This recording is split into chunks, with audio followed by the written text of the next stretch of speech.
J'espère que vous allez bien. On va revenir sur l'actualité du jour. Les joueurs du Barça qui continuent à s'entraîner. Le tocard Adil Rami aussi qui a dit du mal sur Lamine Yamal. Restez connectés et on commence tout de suite. Ronny Bardi est en train de laisser une très bonne impression à Hansi Flick. Tout le monde est hypé par Marcus Rashford. Je le suis aussi énormément. Mais moi je vous dis, ce petit là, moi je le laisse dans un coin de la tête parce que je pense qu'il va faire une bonne saison. Je dis pas que ça va être un titulaire et tout. Ça sera clairement pas le cas, mais je pense qu'il va nous être utile à des moments clés pour faire souffler certains joueurs. Et je pense qu'on va s'attacher à ce joueur aussi. J'ai vu qu'il était proche d'Hector Fort, il l'avait marqué sur sa story et tout. Donc voilà, beaucoup sont hypés par Rashford, je le suis aussi énormément, mais ce joueur-là, il m'intrigue énormément. J'ai quand même de l'attente sur Ronny Bardi. J'espère qu'il va réussir à s'imposer au FC Barcelone.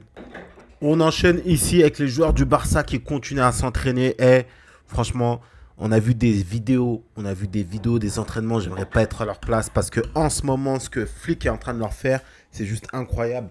Là, la saison qui va arriver, les gars, va falloir être concentrés, va falloir être connectés parce que ce qu'ils vont nous proposer cette saison, ça va être juste une folie.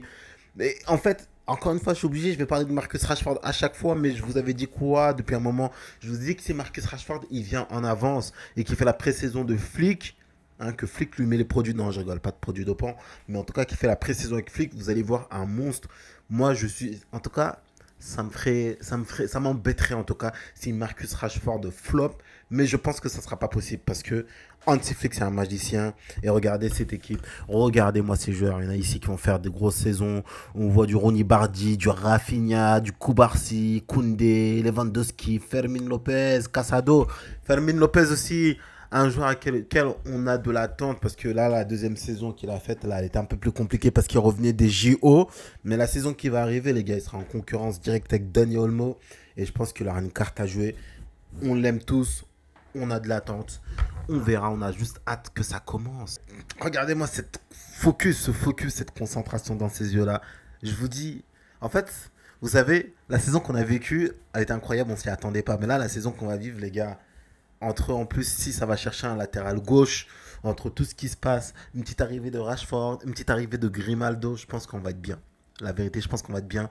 En plus, il y a des draws, il y a des histoires de draws aussi au club qui commencent à se montrer. Les gars, en fait, je pense qu'on n'est pas prêts. Est-ce que vous êtes prêts? Est-ce que vous êtes prêts cette saison à vous enjailler, à suivre les matchs, à regarder ce qui se passe et tout? Moi, je pense qu'on n'est pas encore prêts parce que je pense que cette saison, elle va juste être incroyable. Moi, juste une hâte. Juste, faites que ça commence là. Jusqu'à 5 jeunes joueurs du centre de formation pourraient participer à la tournée asiatique, parmi eux Koshen, les cousins aussi, ses cousins Gil et Tony Fernandez, ainsi que Ronny Bardi. Donc voilà, ces joueurs-là, ils vont faire partie de la tournée. J'espère en tout cas, ça va être très bon. Ça va être bon pour le développement des jeunes de la Masia parce que vous savez que les équipes de jeunes, ils sont en 4e division maintenant, l'équipe B, donc ça va être bon pour eux. Je sais pas, je pense pas que ça va leur permettre de taper dans la porte de l'équipe première parce que vous savez qu'il y a une grosse concurrence au milieu de terrain. Mais les gars, dans la rotation, on prend, dans la rotation, on prend. Et de toute façon, ça fait toujours du bien de voir des jeunes de la Masia éclore, ça fait juste plaisir. Braga signera Pau Victor sur un contrat permanent pour des frais fixes de 12 millions d'euros, plus 3 millions d'euros de bonus. Accord total entre les clubs, les conditions personnelles seront discutées et finalisées bientôt. Donc voilà, Pau Victor, il va bientôt s'envoler pour Braga. Il part au Portugal, j'aurais aimé qu'il parte dans un club quand même un peu plus huppé parce que Braga, il joue pas les premiers plans, mais bon, écoutez, ça va être bon pour son développement. Je pense que quand même il y a de la place pour qu'il puisse jouer dans un club de Liga. Malheureusement, il va aller s'exiler un peu loin quand même. Hein. Juste Braga, d'ailleurs, j'ai été une ville assez belle. Hein. Ça, c'est pour la petite anecdote. Braga, c'est pas mal, mais bon, ça reste loin. Donc 12 millions d'euros pour un joueur qui n'a pratiquement pas joué. Franchement, c'est une bonne vente. Le seul problème, c'est qu'on ne sait pas vendre. Girona a 30% des droits. Donc effectivement, il va signer pour 12 millions d'euros. Mais le Barça va toucher 4, 8, 12, ouais, à peu près 8 millions d'euros. C'est quand même une plus-value, quand même, on va pas se mentir, ça reste quand même une plus-value parce que pour un joueur qui n'a pratiquement pas joué, sur lequel on ne comptait pas, pouvoir le vendre à 8 millions d'euros pour un club qui ne sait pas vendre comme le Barça, ça reste une bonne opération. Il me semble qu'il y a une clause de rachat aussi que le Barça a au cas où il pèterait complètement à Braga. Mais voilà, petite opération. Jungkook, non, ça devrait se faire. Pau Victor devrait s'en aller pour Braga. On lui souhaite en tout cas une bonne chance, bonne continuation tout simplement. On enchaîne ici avec un tocard Adil Rami qui se permet d'insulter la mère des jeunes joueurs comme ça sans raison valable. Hein. Honnêtement, je vais vous le dire, sans raison valable. Donc voilà, il a fait une vidéo. Ses raisons elles sont lunaires. Je vais pas vous mettre la vidéo, mais en gros, ce qu'il dit, le comportement de Lamine Yamal, il aime pas. Il n'a pas aimé, soi-disant, la manière dont Lamine Yamal a serré la main à Ronaldo. On dirait un enfant. Les gars, on dirait un petit enfant de 12 ans comme ça. Ouais, la dernière fois, j'ai pas aimé comment t'as serré la main. Ce joueur-là, dites-vous, il a presque 40 ans. Il a presque 40 ans. Moi, au début, quand je voyais qu'il s'était mis sur Twitch, j'essayais de regarder quelques vidéos et tout qui tournaient. Déjà, il m'énervait parce qu'il insultait trop. Il peut 1, 2, 3, il insulte la mère des gens. Franchement, les gens qui parlent comme ça, je déteste. Ça, c'est quelque chose que je supporte pas. Et donc, du coup, le mec, qu'est-ce qu'il fait? Il parle, encore une fois, toujours en insultant la mère des gens. Humainement, je vais pas répéter ce qu'il a dit. Humainement, je peux plus me le voir. Mais pour qui il se prend? Déjà, pour qui il se prend, ce mec? Lui, humainement, déjà, on a entendu beaucoup de choses sur lui. Je suis pas là pour sortir tous ses dossiers et tout. Mais je sais pas. Des fois, il y en a qui parlent. Déjà, même son petit pressing qu'il faisait sur Rudiger, je trouvais il abusait un peu. Où il disait que Rudiger, c'était pas un défenseur, je ne sais pas quoi, je ne sais pas quoi. En attendant, il a gagné des trophées, tu les as pas gagnés. Si toi, tu es meilleur que Rudiger déjà de base, pourquoi t'as pas eu une carrière si extraordinaire? On pourra dire ce qu'on veut. Rudiger, il a gagné... c'est pas un défenseur que j'affecte, hein. C'est un défenseur de l'ennemi en blanc, mais quand même, faut arrêter. Là, j'en profite, vu qu'il s'est permis d'insulter un de nos joueurs, j'en profiter pour ressortir tous ces trucs-là. Rudiger, c'est pas le joueur de fou, il a beaucoup de défauts, mais par contre, les gars, faut respecter. Il a gagné la Ligue des Champions avec Chelsea, il a gagné la Ligue des Champions aussi avec le Real Madrid, il a fait des matchs références, donc déjà, rien que pour ça, c'est un meilleur défenseur que Adil Rami. Je suis même pas ouvert au débat, pour moi, c'est factuel. Il est meilleur que Adil Rami. Adil Rami, c'est juste un mec qui a une grande bouche, qui fait que parler, et qui maintenant nous montre aux yeux de tout le monde que c'est un gros tocard, parce que il a pas compris. Ce qu'on passe notre temps à dire aux jeunes, que insulter la mère des gens sur internet, c'est pas un comportement normal. Et t'as un mec comme ça de 40 ans qui se permet d'insulter la mère, c'est un truc de fou, c'est incroyable.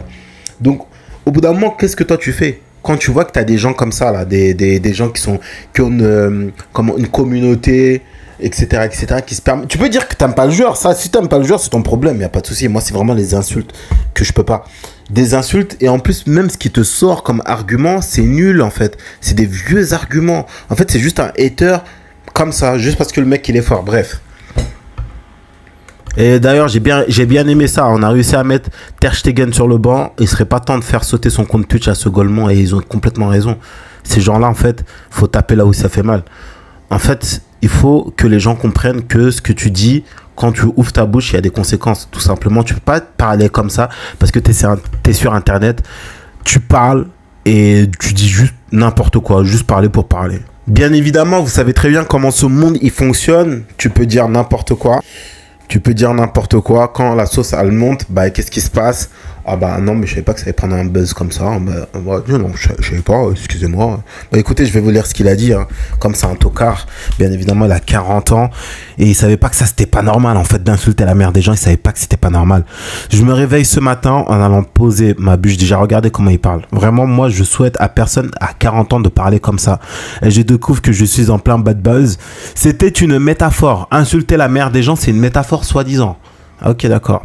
Aucune insulte à sa mère ou à sa famille. Donc, attendez, coupez pas.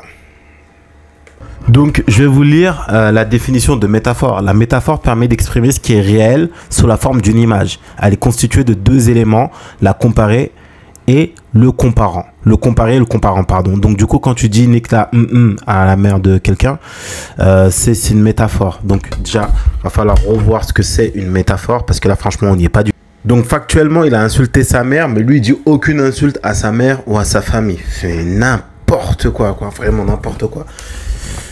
Du coup, je clarifie parce que visiblement, ça a été mal compris. Je ne parlais pas du footballeur Lamine Yamal ni de son talent qui est énorme, rien à dire là-dessus. mais de certaines attitudes récentes qui, selon moi, laissent imaginer un avenir un peu bancal si ça continue comme ça. Bref, je lui souhaite malgré tout de remettre la tête droite. Mais déjà, toi, remets ta tête qui n'est pas droite. Remets la droite, s'il te plaît, parce que la tienne, déjà, elle n'est pas droite. Parce qu'il a le potentiel pour marquer son époque. Autrement qu'avec des buzz comme celui-là. Allez, je retourne à mon café. Donc, c'est drôle qu'il parle de buzz, hein. C'est drôle parce que lui déjà, son époque, à lui, il l'a même pas marqué déjà. Franchement, il n'a pas marqué son époque. Lui, la seule manière qu'il a fait pour avoir du buzz et pour être reconnu, c'est de jouer une Coupe du Monde et de faire 0 match sur toute la compétition. C'est-à-dire, il n'est jamais rentré en jeu, ce clochard. Et deuxièmement, c'est de sortir avec Pamela Anderson. C'est ses 2 seuls faits. Mais sur le terrain, en fait, c'était personne. C'était personne. C'était un joueur, quand tu suivais le football, bah, tu connaissais, mais sans plus en fait. Donc, c'est drôle que lui, il parle, il te dise autrement qu'avec des buzz comme celui-là. Ah, je retourne à mon café. En fait, retourne à ton café et n'ouvre pas ta bouche pour dire n'importe quoi. Après, il te dit, PS, un petit mot pour ces pseudo-médias qui sortent des phrases de leur contexte. C'est devenu un classique, mais ça prouve surtout qu'ils n'ont absolument rien à vendre. Personne de qualité pour parler de foot ou de vrais sujets, alors forcément, ils viennent gratter chez moi. Bisous à vous aussi. Non, en fait... encore une fois, hein, eux font ce qu'ils ont à faire. Maintenant, si toi, tu es un tocard et ne pas tenir ta bouche, bah, c'est ta faute, c'est bien fait pour toi. J'espère en tout cas que tu en paieras les conséquences parce que apparemment, tu n'as pas tout le jus dans ta tête. Bon, les gars, j'espère quand même que ça vous aura plu. Hein. Désolé pour cette petite gueulante, mais bon, moi, ces trucs-là, vraiment, ça m'énerve. Ça m'énerve à un point.